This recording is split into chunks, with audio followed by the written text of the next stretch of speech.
A young girl went missing on her way from the bus stop to her home. Police officers set out to find her, and at first thought it would be an easy case. But to everyone's surprise, the story became one of Britain's most complex and high-profile crime stories. Despite the fact that the case was closed rather quickly, its reverberations are still reverberating to this day, causing a lot of outrage and controversy. A Life in a Quiet Place. Helen McCord was born on July 29, 1965 in the English town of Bootle. Soon she had a younger brother, and the girl from the earliest years helped to take care of him. Later their parents divorced. Her mother married another man. She and Helen and her brother moved to a small village called Bellinger, not far from the city. It was a quiet, peaceful place where no serious crime might have occurred for decades. The locals knew each other well and had no fear that something bad might happen in their village. Helen grew up in this peaceful environment, had many friends, and was a model daughter. After leaving school, she took a job with an insurance company based in Liverpool. The girl remained living in Bellinger, so she had to get to the office by train and bus. Didn't make it home. On February 9, 1988, when Helen was 22 years old, she went to work as usual. At first, she and her mother agreed to go to lunch together, since the woman worked only a few streets away. However, that day the weather turned bad, with strong winds and rain, so they decided to postpone their lunch together. Her mother was coming home much earlier. Helen called her closer to the end of her shift. The girl said she was planning to go on a date tonight and asked her mom to heat up dinner for her so she could wash her hair in time. Usually Helen came home a little after 5 p.m., but that day she was clearly delayed, and her mother began to worry. However, soon after, the news said that because of the weather, a tree had fallen on one of the railway lines, and this temporarily paralyzed the movement of trains. A mother in search of her daughter. By 7 p.m., the mother became concerned again and decided to call the railroad office. She explained the situation, but the operator said that the fallen tree had blocked another road, and it had no effect on the timetable of the trains Helen was traveling on. At this point, the woman began to seriously think that something had happened to her daughter. First of all, Helen almost always came home from work on time. Second, she made sure to call home and let them know if she planned to be late. Even though there were no cell phones in those years, the girl could call her mother from work or any phone booth, which were found on almost every corner. The mother thought that something bad might have happened to Helen as a result of bad weather. For example, the heavy rain and wind could have caused her to fall and hurt something. So the woman and her son started calling local hospitals in all the nearby communities, but they did not receive anyone who looked like Helen. The mother also allowed that her daughter might have been late for work and called the office. But there she was told that the girl had left hours ago. None of her friends knew where she was either. What the police managed to find out. After that, the mother with her stepfather and Helen's boyfriend decided to go in search of her.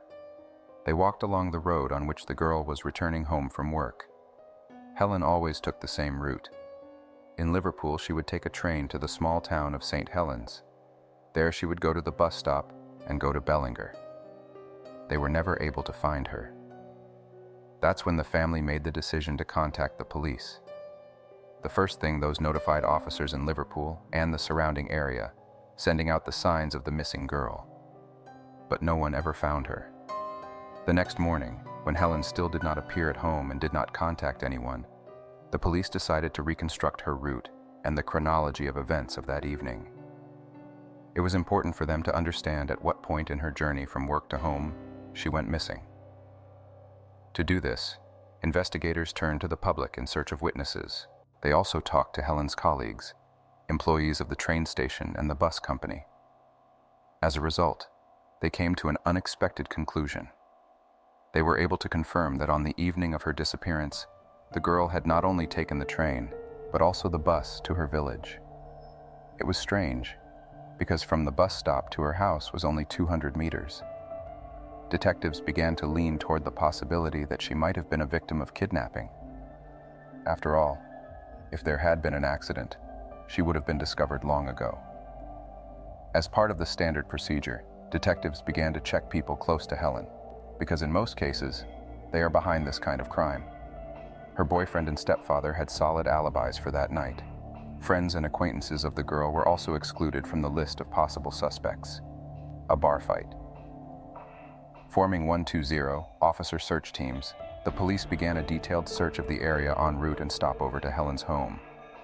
They tried to find any clues, such as a piece of her clothing or some item that a potential kidnapper might have dropped. At the same time, flyers with information about the missing girl were handed out in nearby communities. Divers explored local bodies of water, and police officers knocked on every door, asking people. They also went into all the stores, bars, and cafes in Bellinger. Talking to the staff at a bar called George and the Dragon, they had their first lead. Given that this institution was not far from Helen's home, she periodically went there with her friends. But investigators found out that just 2 days before her disappearance, the owner of the institution forbade the girl to visit the bar after one incident. She quarreled with a certain woman who was very drunk and spilled a drink on her. Helen did not provoke a conflict and went to the toilet to try to wash the stains from her clothes. But the drunk woman followed her and began to behave aggressively.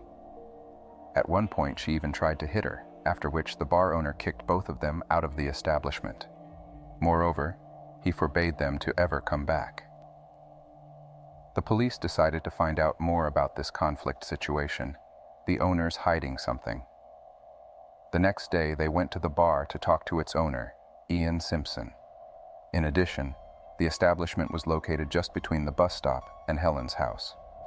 The man told detectives about that evening and stated that he had to put both girls out the door so that their conflict would not disturb other customers.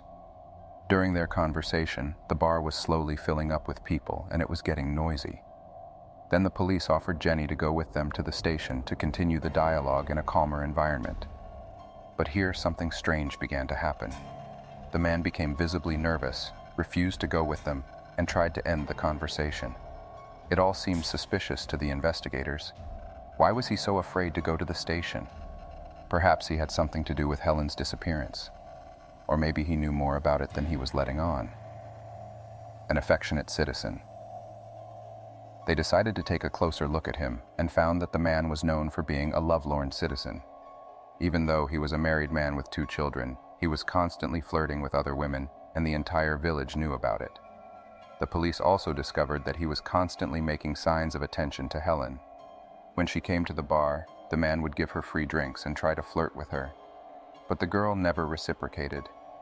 She thought it was strange that a married father of 2 children was behaving in such a way. Investigators went to the man again and asked him where he had been on the night of Helen's disappearance. The man said that he had been spending time with his mistress in the apartment above the bar. According to him, he lived there most of the time. Because he feared his establishment might be burglarized, detectives talked to his mistress, and there was an interesting twist.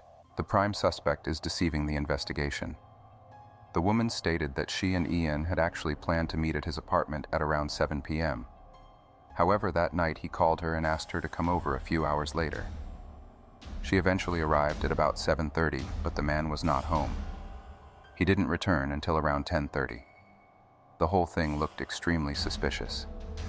Yen had obviously lied to the police about his alibi, which automatically made him a suitable candidate for the role of a suspect. Another detail seemed strange to the detectives. The man had several fresh scratches on his neck. He said he got them during an argument with his wife when she found out about his mistress. However, investigators spoke to the woman, and she denied scratching her husband. Police officers spoke to Ian again, and he changed his story. The man now claimed he had gotten the scratches while pulling Helen and another drunk girl apart that night when there was a scuffle at the bar. Detectives spoke to the girl in question, and she too denied this account. According to her, it never came to a fight, and neither of them scratched the bar owner. A new witness tells a disturbing fact. The police soon had a witness who told them a disturbing fact. On the night of Helen's disappearance, he was walking down that street and at one point heard a woman's piercing scream. It came straight from the bar, but was quickly cut off. Based on all this, detectives began to think that 31-year-old Ian Simpson had something to do with the girl's disappearance, but he continued to deny it. Investigators needed hard evidence to link him to the case. Otherwise, they'd be powerless. The police decided to search his car, where they were waiting for 2 terrible clues at once.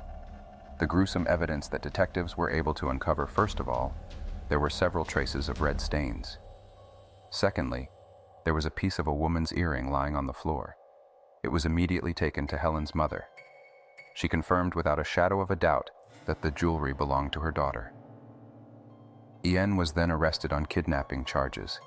The police still didn't know what had happened to Helen. They searched the bar and the second-floor apartment where new clues awaited them. In both places, there were many barely visible traces of red stains that had clearly been tried to wash off. On one of these stains, forensics found a fingerprint that belonged to Jan. They also found in the apartment a missing piece of the very same earring that had previously been found in his car. Despite this impressive array of evidence, the man continued to deny everything. By now, the police thought Helen was dead, but they also needed to find her body. Otherwise, the court could acquit Ian. They believed that the red stains in his bar, apartment, and car belonged to the girl. But in those years, DNA analysis was just beginning to be used in forensics, and it was very difficult to organize such research. The man himself told police that the red stains belonged to his dog, which had hurt its leg. In an effort to find more evidence, investigators decided to ask for the public's help to organize a larger search. More than 2,000 people responded to their call. Among them were both residents of the village and nearby communities. Together with police officers, they surveyed the area around Bellinger, including forests and fields. Soon there was indeed a new piece of evidence in the case, a new piece of evidence found by chance. But it wasn't the volunteers who discovered it. About 25 kilometers from the village, in a place called Collins Green, a man was walking his dog and at one point noticed a towel on the ground with a trail of red stains. He looked around and quickly saw a second such towel, as well as several pillowcases. He also found a man's socks, sweatshirt, and underwear nearby. Some of these items were also covered with red stains. He informed the police of his find, and they took the items into evidence. But this is where one problem arose. Given that the area was 25 kilometers from Bellinger, officers from another police department responded to the call, and they did not connect this discovery to the Helen McCord case.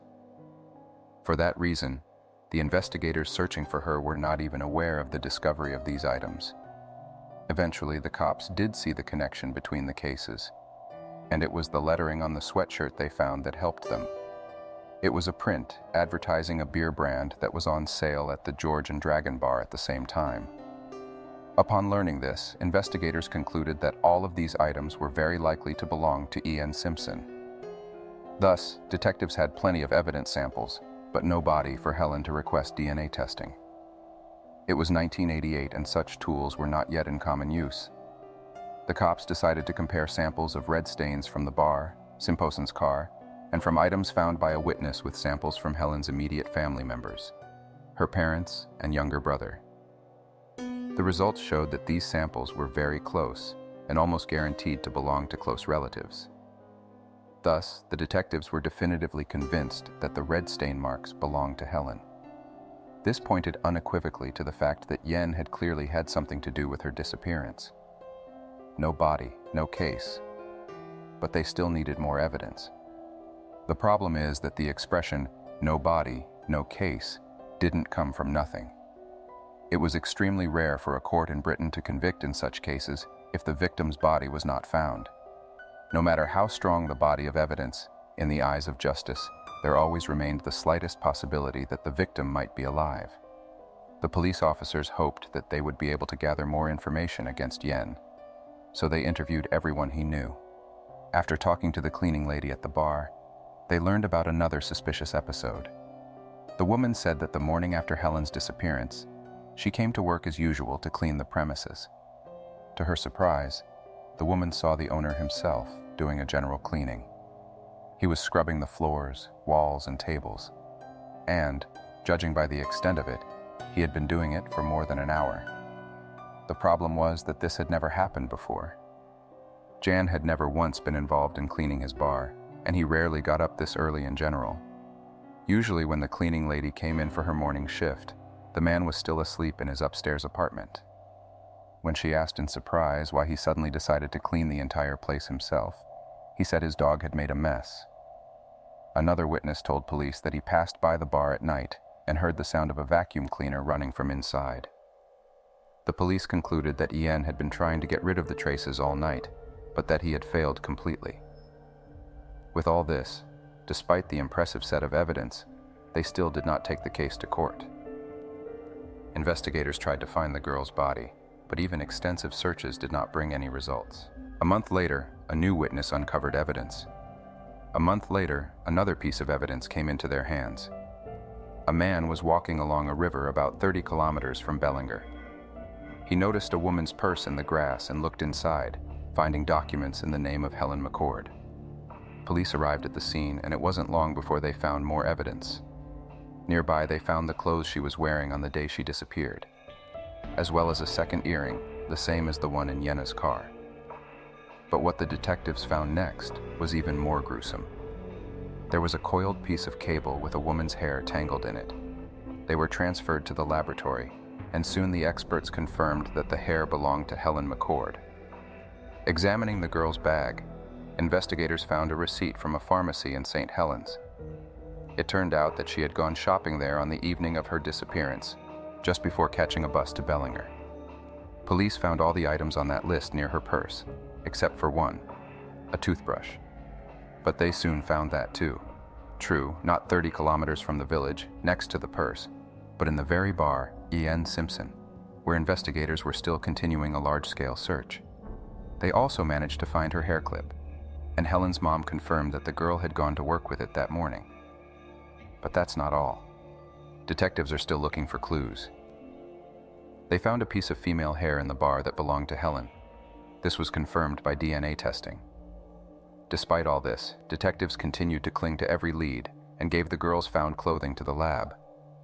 After a thorough examination, forensic experts found particles of carpet on it, the same one that was laid in the bar, George and the Dragon. In addition, they found traces of dog hair on the clothes, which matched the hair of Yen's dog. Experts then proceeded to examine 2 rings and a bracelet that were seized from the man after his arrest. Forensics found traces of dirt on them and matched them to the soil in the area where the towels and clothing had previously been found. As surprising as it may sound, they were able to prove that the dirt belonged to that particular region, which once again confirmed the man had been there and threw the items away himself. Shortly afterward, police found another piece of evidence. Near the town of Rixton, located 24 kilometers from Bellinger, they found a shovel. They managed to find out that this shovel belonged to E.N. Simpson, and apparently he used it to get rid of the traces of the crime. But they were still unable to find the body itself, despite the constant work of hundreds of volunteers. The villain's trial relatives of the girl were almost 100% sure that she is not alive. After all, with such a colossal set of evidence, it was simply pointless to wait for a miracle. And yet, they could not finally be sure that the criminal will be punished. E.N. Simpson continued to insist that he had nothing to do with the crime. The police eventually took the case to court. The trial began a year after Helen's disappearance, in February 1989. It was one of Britain's first cases of a man being tried for abduction in the absence of the victim's body. So despite the colossal body of evidence, the prosecution doubted they would win. The detectives' version. According to their version, that evening, Helen got off the bus and headed towards her home in her usual way. When she passed the bar, George and the Dragon, E.N. Simpson noticed her and under some pretext began a conversation. Perhaps the man was trying to discuss with her the incident that had resulted in him banning her from his establishment. Next, he must have somehow lured her inside. According to the investigation, E.N. could have offered her to resolve the conflict and lift the ban on visiting the bar. Given that it was practically the only place Helen could go with her friends in Bellinger, she was interested in resolving the conflict. Apparently, the man lured her inside the premises, where there were no other customers at the time. Almost immediately thereafter, he attacked her. This is confirmed by the testimony of a witness who was passing by. He heard a woman scream, which was quickly cut short. After attacking Helen, Yen dragged her into his second-floor apartment. There he may have subjected the girl to intimacy, after which he waited until dark and loaded her into his car. The man drove Helen away from Bellinger, after which he scattered her belongings, his clothes, and other items in other remote locations. The perpetrator's motives. That's what the police think. There were several versions of his motives. From the testimony of many witnesses, the investigation knew that Jan had repeatedly paid the girl attention, but she had always refused him. Perhaps that evening he saw an opportunity to realize his criminal desires. The second version was that during the conversation between them there was some conflict, and he, in a fit of rage, committed a crime. It is possible that he and Helen began to argue, and she threatened to tell his wife about the constant molestations. Still, this theory seemed less realistic. The perpetrator's strange speech at the trial after the prosecution spoke at the trial. It was Yen's time. He still said he was completely innocent, and told his side of the story. It was one of the strangest speeches given by a man accused of kidnapping. The man claimed that someone had set him up. Someone else had snuck into his bar, used his clothes, lured Helen there and kidnapped her. He then loaded her into Yen's car and drove her away to an unknown location. After all of this, the perpetrator drove the car back to the bar and fled, framing the innocent owner of the establishment. After such statements, the jury was even more convinced that Yen had a direct connection to the crime. After all, his story sounded downright delusional. Perhaps he already realized that he was very likely to go to prison and decided to mock the justice system and the victim's relatives. Jury verdict. As a result, on March 14th of the same year, the man was found guilty and sentenced to life in prison. He was not eligible to apply for parole until he had served 16 years in prison. Unfortunately for Helen's family, this was far from over. Police and volunteers continued to search for Helen, but to no avail. 3 years after the verdict, the girl's mother wrote a letter to the perpetrator, desperately pleading with him to reveal her daughter's whereabouts. Sometime later, Yen replied, but his letter contained only insults and threats. He promised to take revenge on the woman as soon as he got out of prison. The villain repeatedly filed appeals, but all of them were rejected. Only in 2004, when he spent 15 years behind bars, one of the appeals was satisfied, and the case was sent for reconsideration. Only it played far from in favor of the criminal. With the help of modern tools of DNA analysis, experts studied the evidence and came to the conclusion that all of them unequivocally proved the guilt of Yen. As a result, the review of the case actually resulted in an increased prison sentence.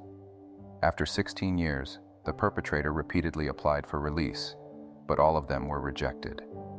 The victim's family did not give up. Meanwhile, her family continued to fight to discover the whereabouts of Helen's body. In 2015, her mother launched a public policy campaign to try to get the current laws changed. She demanded that convicts be denied parole until they reveal the location of the body. The woman gave interviews to various channels, wrote a letter to the Prime Minister, and created a petition that gathered hundreds of thousands of signatures. As a result, the issue was submitted to the Parliament for consideration. And at first, politicians positively assessed the possibility of adopting such a law.